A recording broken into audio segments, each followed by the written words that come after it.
Hi guys, ఈ రోజు లంచ్లోకి అయితే కర్రీ ఏంటనేది చూసేద్దామా. నేనైతే ఒక కర్రీని అయితే ప్రిపేర్ చేయబోతున్నాను. అది మీకు కూడా చూపిస్తాను. ఇన్ కేస్ మీకు యూజ్ అయితే మీరు కూడా ట్రై చేయండి. అండ్ లంచ్ బాక్సెస్లోకి స్కూల్కి వెళ్ళే పిల్లలకి చాలా ప్రోటీన్ విత్ అలాగే మంచి టేస్టీగా కూడా ఉంటుంది. సో నేనేం కర్రీ చేయబోతున్నాను అనేది అయితే మీకు ఇప్పుడు చూపించేస్తాను. ప్రాసెస్ ఏంటనేది అయితే చూపిస్తాను. సో మీరు కూడా చూసేయండి. ఓకే, మరి ఇంకెందుకు లేటు, స్టార్ట్ చేసేద్దామా. సరే, ఇంకా కూర కోసం అయితే మాట్లాడేద్దామా. నేనైతే ఫస్ట్ కళాయి పెట్టుకొని బటర్ క్యూబ్ అయితే చిన్నగా తీసుకున్నాను. దాంట్లో ఫస్ట్ జీరా గాని లవంగా గాని బిర్యానీ ఆకుని అయితే యాడ్ చేసేసి స్లో మోషన్లో వాటి అరోమా బయటకు వచ్చినంత వరకు వేయించుకున్నాను.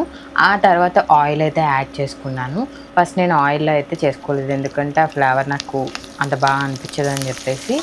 ఇంకా తర్వాత అయితే వీళ్ళైతే కూరకి మెయిన్ కదా, వీళ్ళందరూ పచ్చిమిర్చి, కరివేపాకు, ఉల్లిపాయ, ఇది లేకపోతే ఏ కూర అంత టేస్ట్గా అయితే అనిపించదు. ఇంకా మెయిన్ ఇంగ్రీడియంట్ అల్లం వెల్లుల్లి పేస్ట్. వాళ్ళు లేకపోతే కూర ఏదో సప్పగా ఉన్నట్టు అనిపిస్తుంది. కూర అయితే అవుతుంది కానీ సప్పగా ఉన్నట్టు అయితే అనిపిస్తుంది. అందుకని చెప్పి వాటిని కూడా యాడ్ చేసేసాను. యాడ్ చేసి ఒక 10 minutes అయితే మూత పెట్టేసి అవి ఆయిల్ రిలీజ్ చేసినంత వరకు అయితే ఉన్నాను. ఆ తర్వాత నేను ఒక 2 టమాటా గడ్డలు తీసుకొని వాడిని అయితే పేస్ట్ కొట్టేసి ఆ తర్వాత ఆ పేస్ట్ని కూడా ఇందులో వేసేసి వీళ్ళు మాట్లాడుకొని మొత్తానికి నాకు బయట కొంచెం ఆయిల్ రిలీజ్ చేసినంత వరకు మళ్ళీ మూత అయితే పెట్టేశాను. కానీ ఇందులో అయితే ఫస్ట్ అయితే మసాలాలు యాడ్ చేసేసుకున్నాను నేను. పసుపు, కారం, ధనియా పౌడర్, బిర్యానీ మసాలా, ఉప్పు, ఇలాంటి మన మసాలాలన్నీ దంచిపెట్టామన్నమాట. అవన్నీ కలిపేసి ఇంకొకసారి గరిటెని అటు ఇటు తిప్పేసి ఆ తర్వాత ఇంకొంచెం సేపు ఆయిల్ రిలీజ్ చేయాలి కదా అని చెప్పేసి ఇంకొక 10 minutes అయితే మూత పెట్టేసుకున్నాను మళ్ళీ నేను. అది బాగా ఆయిల్ రిలీజ్ చేసిన తర్వాత మన మెయిన్ ఇంగ్రీడియంట్ కర్రీలో ఏమైతే యూజ్ చేస్తున్నామో వాడినైతే తీసుకొచ్చేసాను.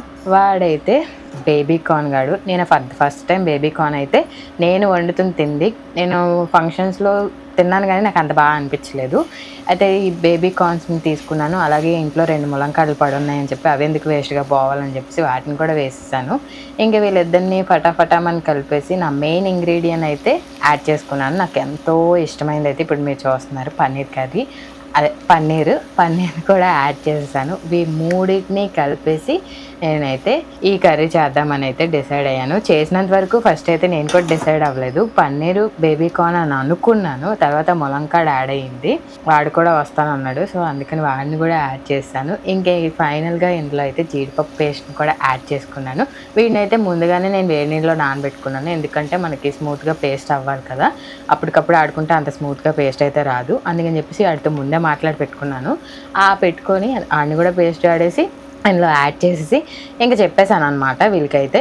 నేనైతే కొంతసేపు మిమ్మల్ని అలా వదిలేస్తాను, మీరు మాట్లాడుకొని నాకైతే ఒక మంచి ఫ్లేవర్ టేస్ట్ ఉన్న కూరని అయితే ఇవ్వాలని చెప్పేసి ఇంకా బరాబరమని మాట్లాడుకొని గరిటె తిప్పేసి మళ్ళీ మూత అయితే పెట్టేశాను. ఒకసారి మధ్యలో మనం అయితే చెక్ చేసుకోవాలి కదా, అదంతా ఫ్లేవర్ని ఇచ్చినా లేకపోతే మాడిపోద్ది కదా. అందుకని చెప్పేసి మళ్ళీ ఓపెన్ చేసేసి మళ్ళీ కలిపేసి నాకు కావాల్సిన టెక్స్చర్ వచ్చినంత వరకు మళ్ళీ మూత అయితే పెట్టేశాను. ఫైనల్గా కర్రీ అయితే ఇలా ప్రిపేర్ అయింది. దీనికోసం నేనైతే చపాతీలు కూడా రెడీ చేసుకున్నాను, ఎందుకంటే నేను చపాతీ ఫేవరెట్. అలాగే నాకు ఇష్టమైన కర్రీ పక్కన ఉన్నప్పుడు అట్లా వదిలేస్తాం చపాతీని అని చెప్పేసి అది కూడా చేసేసుకున్నాను. అందుకని చెప్పేసి ఇంతలా టైర్డ్ అయిపోయాను. సో నా కర్రీ అయితే ప్రిపేర్ అయిపోయింది. మొత్తానికి చపాతీ ఇంకా కర్రీ చేసుకునేటప్పటికి నాకైతే ఫుల్ చెమటలు పట్టేశాయి. ఎంత చెమటలు పట్టినా అది తినేటప్పుడు వచ్చే ఆనందం వేరు కదా. సో నేనైతే టేస్టింగ్ వీడియో పెడదాం అనుకున్నాను, బట్ ఆ క్లిప్ అయితే మిస్ అయింది. సో అది యాడ్ చేయలేకపోయాను. కానీ నా కర్రీ అయితే చాలా బాగా వచ్చింది. సో ఇదే నా వీడియో. మళ్ళీ నెక్స్ట్ వీడియోలో కలుసుకుందాం. బాయ్ గైస్, ప్లీజ్ సబ్స్క్రైబ్ చేసుకోండి గైస్. ఈ వీడియో చూసి వెళ్ళిపోకుండా ఒక లైక్ ఇచ్చుకోండి ప్లీజ్. బాయ్.